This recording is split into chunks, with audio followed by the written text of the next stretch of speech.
Jeremy. Hey Dom, how's it going? Hey, great, great. How are you? I'm doing fantastic. You look like you're in heaven there. You've got that nice white background, soothing light coming through the window. Yeah, just working in the office today. Just got off a couple client calls. Yeah, you've had a busy little season here, a busy couple of weeks here. Yeah, it's been very busy. Yeah, well, thanks for joining us here. This is the podcast and the video for Cabinet Maker Profit System. And I remember when I met you, you had a bit of a puzzled look on your face when I said, I want you to be on this podcast. But I met you as part of an entrepreneurs group that I'm Yes, in. And you deal with a bunch of guys like me already. that's right, Dom. We work with private business owners all over Canada, mostly in Western Canada, and a lot of guys that you probably coach, guys that have built their businesses with their families. They're often first, second, third generation family-owned businesses. A lot of guys in the trades, guys in oil and gas, forestry, farming, and they've built their success in their business. That's what they know. And then they rely on us to provide them financial advice outside of the business. Perfect. And today, very generously on your part, you're here to educate us on the whole industry. So whether somebody's in the United States or Canada or perhaps Ireland, that being, let's say, Europe, or the Southern Hemisphere, Australia, New Zealand, where we have listeners as well. Today, we're going to talk about wills and estate planning for business owners, and it'll apply really in generalities to everybody, but without the pressure maybe of sitting in front of somebody trying to learn it while you're deciding to use them or not.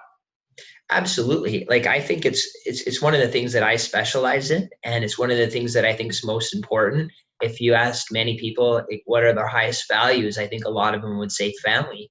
And if you got to the underlying why of why they do what they do in their business, I know for myself and a lot of my clients, that's why we resonate. They build their business to take care of their family. And so what's really funny is they get quite busy in the business and they don't have time to think about the small things like wills and estate planning, which are actually quite big things. And, we hear comments like, oh, I'm going to be dead. What do I care? And as we get older, we start to see clients passing away and family members and friends, and not just them passing away and people emotionally having a loss, but you start to see all the financial complications that can come with it, and the importance of good planning proactively. Yeah, I deal a lot with succession planning, which, in business is when one generation passes the business on to the next, whether it's through sale of business, through somebody passing away, or through saying, hey, I just want to go golf more, let the kids run it. And that's where that succession planning is part of that bigger conversation about moving this business successfully, right? So it doesn't all come unraveled. That's right. Successfully to the next group to run. Yeah, it's a big undertaking, and it's definitely not something you want to do reactively, like thinking about where your business is at in the market, all your different options, getting the maximum value for your business if you are going to sell it, and tax planning as well. Have you got any, this might sound like a weird sentence, but do you have any cool estate planning stories that you've walked a family business through before? Yeah, we have a farm family that we worked with that the guy actually very successful business owner. He owned two businesses, and he sold one of the businesses and was in the 2-year negotiation. So I'll stop right there and start with this part where one of my calls earlier today was with another client. People often come to us when they're having a business sale or thinking about selling their business because they want that extra level of comprehensive planning. And so one of the things I tell people when they're going through that is it often takes longer than they think. So this particular client had there's a couple years of negotiations, and he was almost going to walk away from it. I remember talking to him on the phone some days where he was frustrated and kind of willing to walk away, but he stuck to. And this was back in 2014, the fall of, right before a barrel of oil took a tumble. And he was in the oil and gas business, so he sold at the exact right time. The deal was structured well, and he became a client because all of a sudden he came into a bunch of wealth and needed somebody to help him manage not just his portfolio, but financial planning, estate planning, tax planning, so comprehensive service. And on the estate planning side, he ended up taking a lot of the proceeds from that one business after tax and buying a farm, a lot of farmland with thousands of acres, in fact. And so there are some estate tax planning benefits to owning farm and being a farm family. But when we looked at all his assets as a whole, he was going to have a pretty significant tax liability. So we restructured some of his assets by using a tool called CDA. So you can set up certain structures where you can take advantage of your business's capital dividend account. And what that does is it allows you to flow out tax-free dividends out of the company. And we were able to do this involving a bank and an insurance company. And let's just say that we reduced his tax liability by $7.3 million, and his net out-of-pocket cost was $500 a year to do so. So I'd say we did him a pretty good favor, and that was one of our better stories for sure. Yeah, that's a big one. That's a big one. But also the regular business owner, the people listening to this podcast might be doing on the lower end, they might be doing $500,000 in cabinetry and furniture. On the higher end, 20, 40. I know at least one company that's doing a little over 60 million in cabinetry and associated furniture, and it's a family business. And that's a lot like a lot of our clients. So we have a few clients, north of the $50 million revenues, but a lot of our clients are, a few $1 million up to $10, $30 million, anywhere in that range. And if you have a business at any level, like there's one of the things you and I had talked about before, which I know was why you're interested in having this, is talking about dual wills. So every province in Canada and different places in the world have different rules. So I'll take a step back and not say this is a blanket term, but it's really important to have a good advisory team, not just a financial advisor, but good accountants, good lawyers, and have them talking. Because if you're spending all your time on your business, you want your team talking. So that could even include your business coach, and ensuring that they're taking advantage of everything that's available to you. So as an example, I was talking to a family today that's got an offer on a business, and we're going through their financial plan for the second time. So financial plan is a moving part, and you're constantly making tweaks to it. And so we were looking at what would that how would their business be impacted if they took advantage of using a family trust, where they were going to use not just their capital gains exemption in Canada, but their family's capital gains exemption as well. So if you times the capital gains exemption by 6, they were going to be exempting over $4.8 million. Wonderful. Yeah. So just these you're little doing good work out there, Jeremy. Well, I've seen clients do things reactively and say, I wish I would have, that old adage, the best time to plant a tree is 20 years ago, the second best time today. And the amount of times I've heard from clients, I wish I would have met you 5 years ago. I wish I would have met you 10 years ago. So I really encourage people to have a good team that they trust, because a good team that you trust can do a lot for you. And if you're not trusting your advisors, you need to find some that you do. So let's take a little bit of a different angle here, because the people listening right now are, as I've heard from some of the listeners, they're walking their dog, maybe they're going for a run, or they're out mowing the lawn. They're listening to this, and they're going, I already have a financial person. I have a financial guy. He's from my bank. How do I look for the kind of financial planner like you? And Jeremy, you and I, we know each other through a couple of channels. And for those of you who don't know Jeremy is being very humble in the kinds of people that he works with.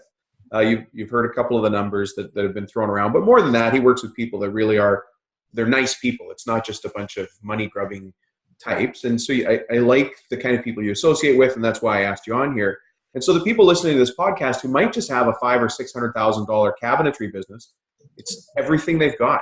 Yeah, they want to grow it, but they're already using the guy or the lady at the bank. How do I find you, and why shouldn't I just use the lady at the bank or the guy at the bank? There's many factors that you want to look at. And so a lot of people that start working with us often already have an advisor, and they're moving over to us because we specialize working with business owners.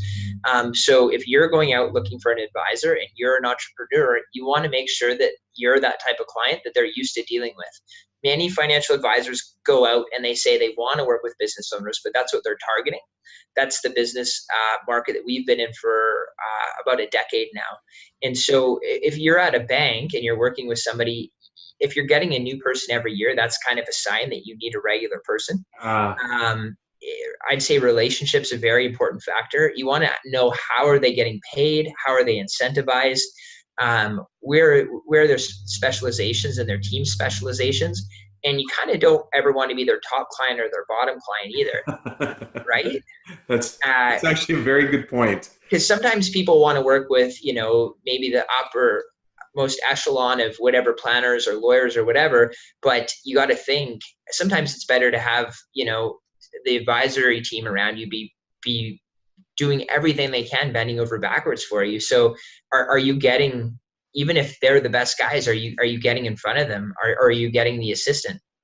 Let's, you and I are talking in Vancouver, but we've got listeners all over the place. And so just at least for the Canadian listeners, what's somebody in Calgary or Edmonton or Winnipeg or PEI, what are they going to ask, or how are they going to find their own version of Jeremy Reinbolt?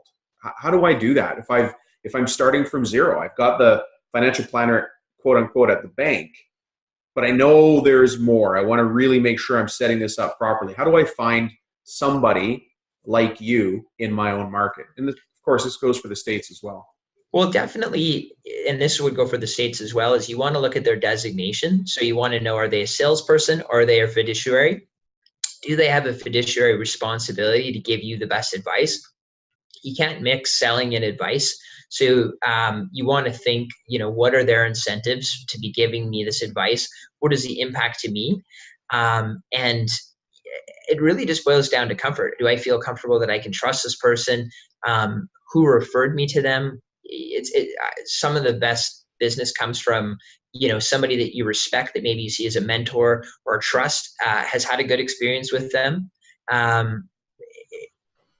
I often, I can tell working with new people, sometimes they're worried because they're giving us millions of dollars. Like, how do they know that the money's still going to be there? So you want to know, how are they protected? Which bank are they backed by? Where is the money held? And often you can ask to see a sample portfolio. Like, how do you invest money? Okay. So really double checking and cross checking. What I would do if I was looking for my own version of a business owner's financial planner, if I call you that, is I'd probably start by asking people that I know who they use. Yeah. Try to get referrals. And you said that wise person. So every industry's got that person who I would look at and go, that guy seems to have it all lined up. I would actually go to that person and say, do you mind if I ask you who you use for your financial advisor? And do you mind if I call her or him? Absolutely. And there's different financial advisors for different things. Like I said, we specialize working with business owners. We do valuation type work. We do corporate advisory. I also do estate planning work. And there's different levels of people that can do different things in estate planning. So I have relationships with lawyers and accountants that, depending on how comprehensive you need, our job's to quarterback and set you up with the right people. So sometimes it could be that you need, we see some of our smaller businesses where they may be working with more of a bookkeeper than an accountant, and they need to upgrade and get themselves a proper accountant. Or, maybe they have a generalist lawyer, but he doesn't specialize in corporate estate planning. Or there's a business deal that's looming and he doesn't specialize in M&A. So sometimes you'll just bring in people for those particular transactions. And once you have a key advisor that you trust, they can look after that. So you don't have to go back to the market every time shopping for a new member. And as you grow, and hopefully, many of the businesses that are out there listing that's their intention, you want to grow your team, because the less time you're spending focusing on trying to be your own wealth manager, the more you can grow your best growing stock, which is likely your own private company. Wow. What was that? Your own best growing stock is your own company? Yeah. So, it's one of the most tax effective places you can park your money. It's usually the best growing stock you own is your own company. We work with, many business owners, and they enjoy investing in the stock market, talking about it. But let's say that the stock market, over X amount of years averages, say 8-9%, and then you got fees and taxes and everything else. Well, many private businesses are doing much greater than that, especially when you're at the helm running it. And so what we see is, people go through these different life stages where they're building the business, they've invested into, say, RSPs, whatever, and they actually stop investing into those things because they go, I'm actually doing better in my business.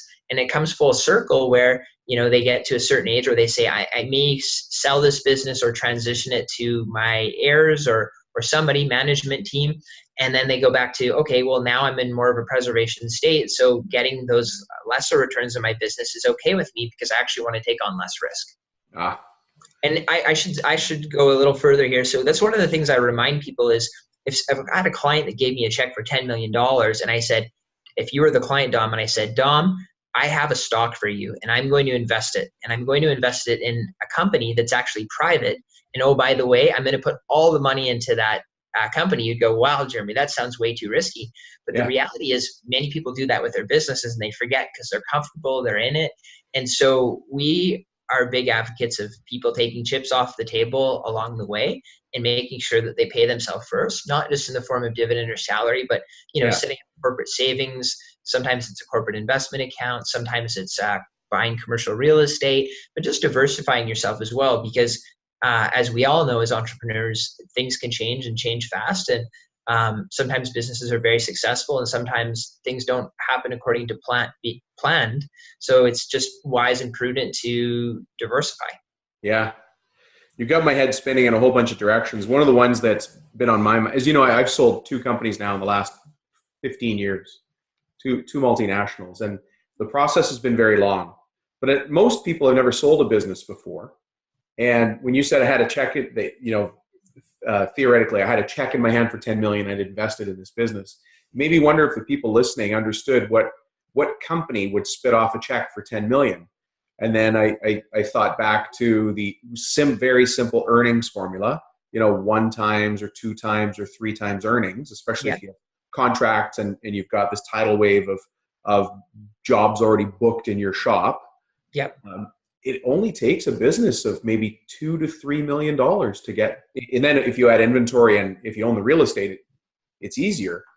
You could actually be the person that got that $10 million check one day. Absolutely. We see quite a few clients and, businesses, private businesses, we see selling it anywhere from 4 to 6 times EBITDA. And then, like, as you said, you factor in other things like cash, inventory, real estate. And so that's why, I work closely with a business valuator as well. So when we do corporate planning, that's one thing that separates us. Is a lot of advisors that work with business owners will give a business advice, but they may not necessarily know what the true value is of the business. And often many clients don't know. So it's nice for them to have an objective view. Here's where you're at. If you would like to be here, these are the things you might want to look at. Yeah. Actually, I'm that guy.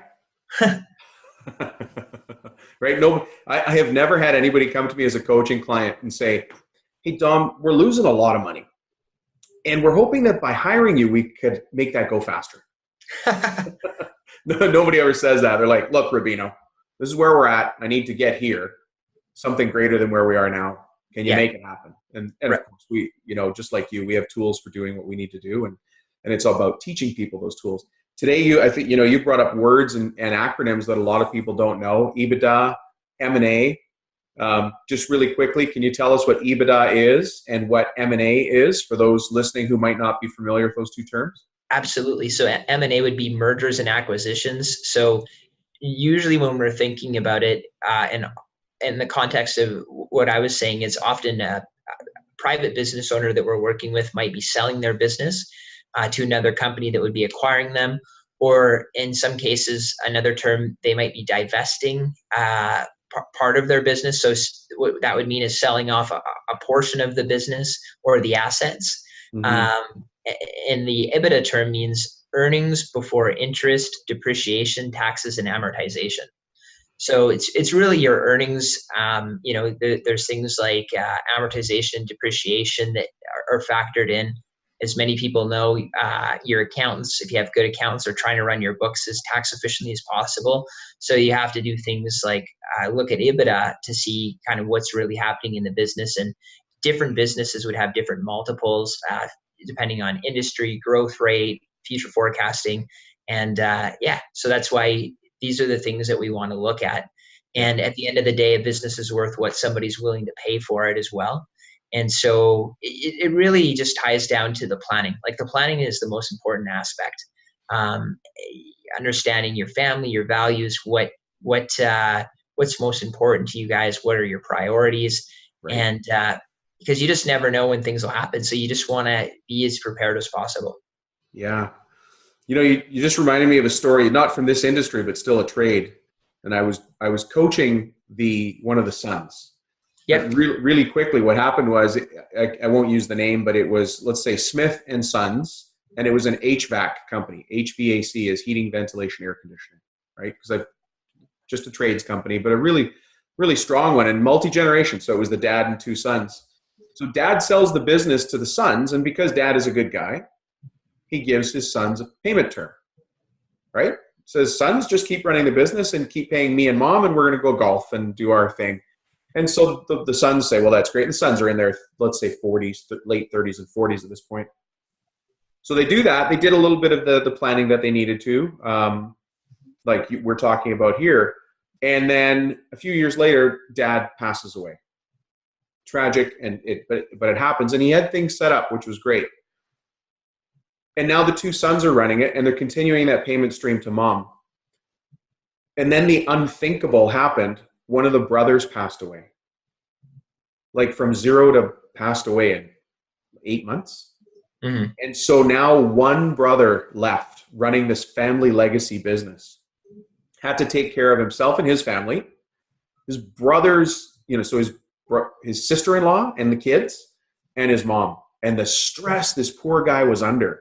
It was I've never seen anything like it, and how he just retreated into his shell. And what we found was that the planning was good from dad to sons, but there was no plan brother to brother in the event of this weird thing happening where what if one of us passes away, but we're only 40, so it's never going to happen. And it happened. And so unfortunately, I've seen these things too, and I've seen what's happened to the person left behind. There's a lot to be done as a business coach with that, but it's crushing to the guy that lives it every day. Oh, absolutely. All the families involved. Yeah. Some interesting stuff here. So wills and estate planning for business owner, you give it a thumbs up or a thumbs down? Should we be doing it? Yeah, I think it's critical. And I'm constantly, this is on a daily and weekly basis, reminding all my clients, especially ones that need it updated. So whenever I sit down with somebody new and they have it all updated and good to go, I'm very happy. And, some of the things people say is, oh, can I just look after this myself? Well, no, you can't. You should do your own teeth too, and cut your own hair in the mirror. Exactly right. And so, having built up assets and wealth can be a blessing and a curse.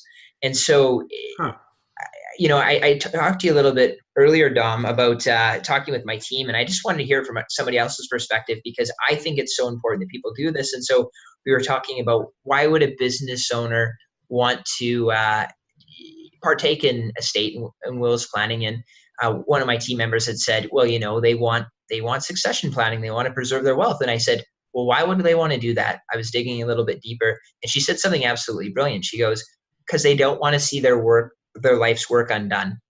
And I just thought that was so powerful. It's so true. People work their whole life, for their family, for whatever reasons that they have. And so in a minute, like, we know for sure that one day we're going to leave this earth. Why would you want to leave the control of everything that you build into somebody else's hands? Just a chance. Yeah. Yeah. I liked what you said here as well. Having assets and wealth could be a blessing or a curse. That's right. And so, a lot of people will be very asset rich, and sometimes you don't want to sell your business at the wrong time, where if you don't have proper tax planning integrated into your estate planning, you might have to sell assets in a down market. So say that we go into a recession and heaven forbid somebody passes away, and there's this tax liability that the family needs to pay. Then all of a sudden you're selling family assets that you had otherwise never intended to sell. Oh, wow. These are conversations people need to have no matter what market they're in. Absolutely. Yeah. It's a difficult conversation to bring up with people. Let's say that we're talking, one of our listeners right now is a family business, and the person listening is the son or daughter who is running the business for all intents and purposes for the dad or the mom who owned or started the business. Do you have any tips that we could use for the son or daughter to talk to mom or dad about making sure this is done? Well, first off, yes, it's a family discussion, and it is definitely going to be uncomfortable. We work with many families where we're working with two generations, and I got to say, it's almost always a little bit uncomfortable for them, and it always takes a little bit of time. Sometimes these plans take years to unravel, but they have to be done. And so I'd say the first tip is to make it happen. So just to basically set time to set a meeting. If you're working with a good advisor, it's probably nice to have somebody that's objective in the room. So if you have an advisor that you trust or a family advisor that you can use, definitely leverage off them to say, hey, this is the concern I have. If they're a good advisor, they're going to get involved right away. And depending on the complexities of the business, they're going to first off want to do some discovery. So to understand what is the intentions of the family, are those intentions in unison? So is everybody kind of on the same page? And then what's the plan for the road ahead to make sure, thinking about things like taxes, what we would call estate equalization. So are all the siblings going to get equal assets? Is that indeed the parents' intentions? If not all children are involved in the business, how do we equalize that?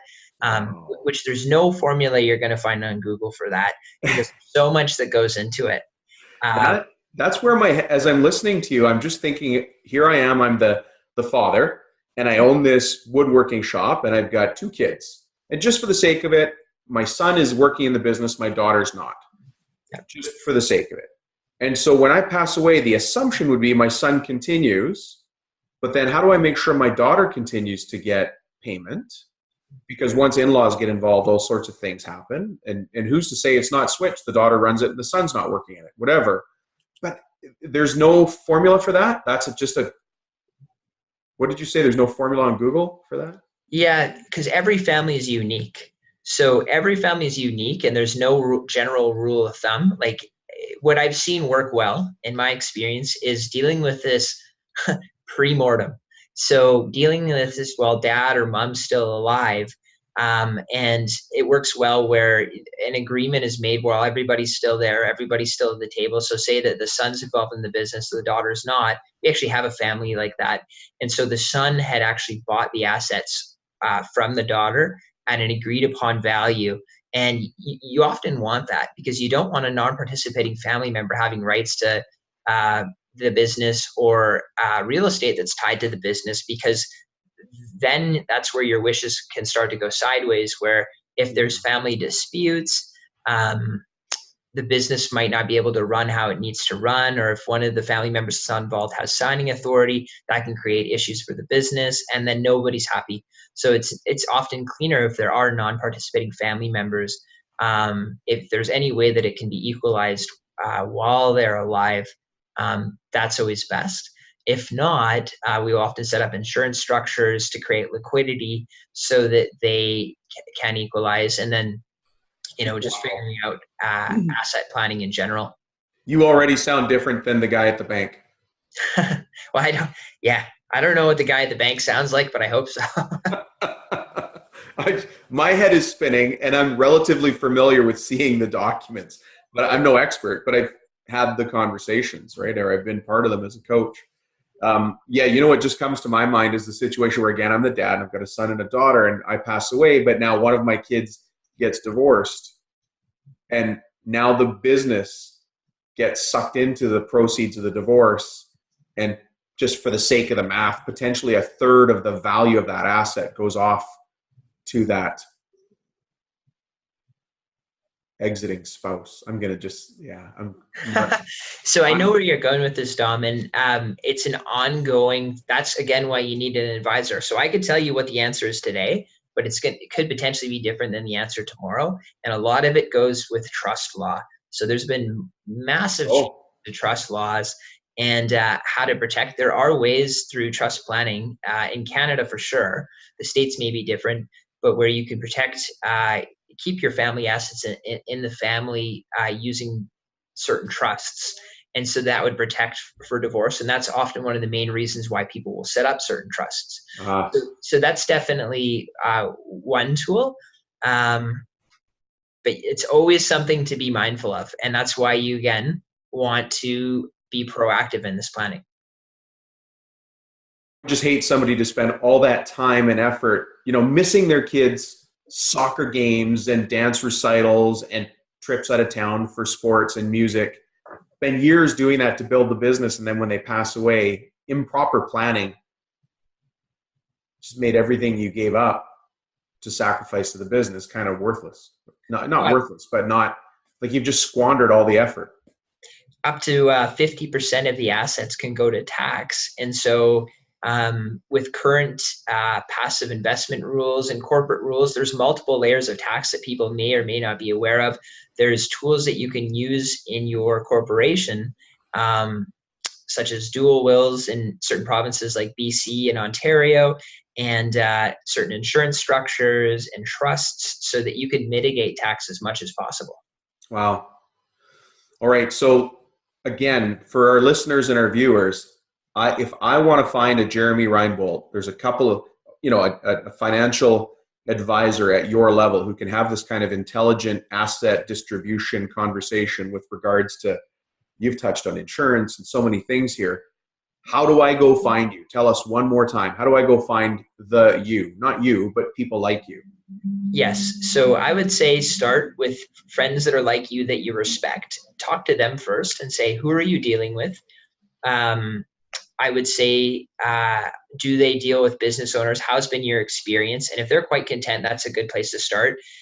Especially for those listeners in Canada, they can always reach out to me directly if they have business questions through LinkedIn, or they can contact me via phone. I'm happy to answer questions. And even if it's in a market that I don't work, I can always refer them to people as well. So sometimes, as an example, Dom, I'll get referrals for clients that may not be the normal type of client that we would work with. And I have different advisors that can work with them depending on what their business is, what business stage they're at. So we have a pretty good team of strategic alliances as well in different areas that we work with. Yeah, just like our guys do. They might not do marble countertops, but they know who the best marble countertop company is, and go talk to them. Yeah. That's totally it. So it depends what the needs are, where the business stage is at, what the family needs are, what the complications are. And from that, I can usually figure out who would be a good fit for them. Yeah.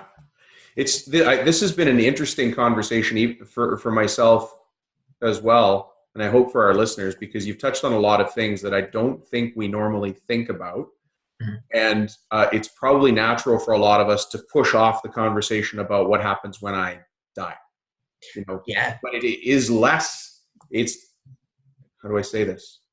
When I started putting together the scenario where I'm going to pass the business on to my kids, meaning I'm gone, and then one of my kids gets divorced, and I have to think about an undeserving married-in spouse taking the assets of the business, my hackles go up right away. Yeah. And like another example of where the estate planning is so critical is business partners. So say you have multiple business partners that aren't family related, right? And you think, we're all successful guys. We have shareholders agreements in place, but how are the shareholder agreements funded? And so we see cases where there might be 3 business partners and one passes away. And so the family's waiting to get paid from the other business partners. And it turns out those other business partners might be very asset rich, but not cash rich. So unfortunately, all of a sudden, if the planning's not there in place, the last thing you want to do is haggle over the value of assets. And that's what, sometimes unfortunately families have to do if there wasn't proactive structures in place to take care of those things. Yes. This is not the podcast to discuss the nuances of a family business where multiple family members, and especially in this industry, let's say there's 2 partners. One of them had all sons. One of them had all daughters. The one who's really running the business day to day right now has all the daughters. The one who's doing other things has all the sons, and the sons are working there. And if you just do the math on the table, it's, that team versus this team. That's not how a partnership should be, but it's not hard to look out on the shop floor and think, what happens when I'm not here to my daughters who aren't going to be on the shop floor, and are their best interests going to be looked after once I'm, sleeping every day, we'll call it. Totally. And another thing that occurs is where, we're doing planning for partners, and they think if one of them passes away, they don't want to be in business with the other partner's spouse or children. Yes. Wow. A lot to think about. Yeah. A lot to think. Okay. Well, thank you. You've probably impacted more people than you think, and in the positive, because we've educated people on where to go and where to find, the answers they need. Uh, for those of you listening who might be driving or not able to take notes, we're talking to Jeremy Reinbolt here. He happens to be based here in Vancouver. Jeremy, how would somebody get in touch with you if they needed to? LinkedIn's a great tool to connect with me on. Definitely, you can connect with me on LinkedIn, Jeremy Reinbolt, and they can contact me direct on my direct line if they have any questions. 778-996-2129 is my direct phone number, and I'd be happy to steer them in the right direction. Yeah, that's great. And Jeremy, I'm going to spell your last name for people, and it happens to be on my Zoom screen, so I'm pretty sure I'm going to get this right. If Jeremy's first name starts with a J, Jeremy, and then his last name is Reinbolt, Reinbolt. And all of this information is going to be in the show notes anyway, so there'll be links if you come back to the Cabinet Maker Profit System website and the blog and all of that. The show notes will be there. The transcript, the full transcript of this will be there. And I might think, Jeremy, that this is the kind of, just your comments about business partners a second ago, maybe I want to share this podcast or video with my business partner and say, hey, look at what these guys were talking about, ... and open up the conversation, that way, softly. It's a conversation that has to happen though, doesn't it? Absolutely. And it's uncomfortable and it takes time. And that's why I say, it's nice. I can't tell you, Dom, how many families we're literally working with right now that have various transitions where it's selling a business, passing a business down to the next generation, the younger generation thinking about how to plan tax effectively for their parents. And it's not one conversation. And so having an advisor that can facilitate that in a compassionate manner, that's been through it before, that knows where the hurdles are going to be, and then it makes sure that everybody's best interests get looked after, and it's a collaborative approach. I like the way you said that. Sometimes I'm brought in for the same reason. The owners know what they need to have happen, but they need another person in the meeting to, set the timelines, keep it accountable, move things along where it needs to be. Not that they can't do it on their own. They can. It's just really convenient to have Dom there and look at Dom and say, what do we need to do next, Dom? And we all know what needs to happen next, but I'm like, okay, next Monday we're going to, ... And I understand my role as a coach in that scenario. It sounds like you have the same conversations. Yeah, very similar. Yeah. Some people might even consider us their financial coach.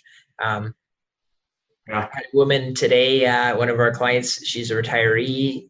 She was asking for permission to go on a European holiday. And then you told her which countries to go to, or? I said, she's very conservative. I said, you can more than afford to go to Europe. I can read into that one already. All right, Jeremy, thank you so much for joining us here on the podcast.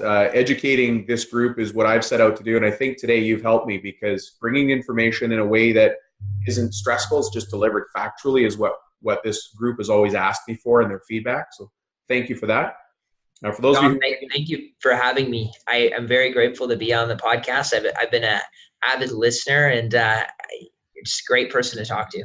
Yeah, thanks, Jeremy. I appreciate it. So for those of you who want to find out more about Jeremy, you can reach him through our website here. You can also catch him on LinkedIn, or the phone number that he gave out earlier. Just one more time, your phone number? It's 778-996-2129, and that's in Vancouver. Yeah, so pull over before you text him or phone him, please. Anybody listening on the road. But have a great day, everybody. I appreciate your time. I know you've got lots to do, and I hope that you found this to be a valuable educational podcast today. Have a great day. We'll talk to you all soon. See you, Jeremy. See you, Dom.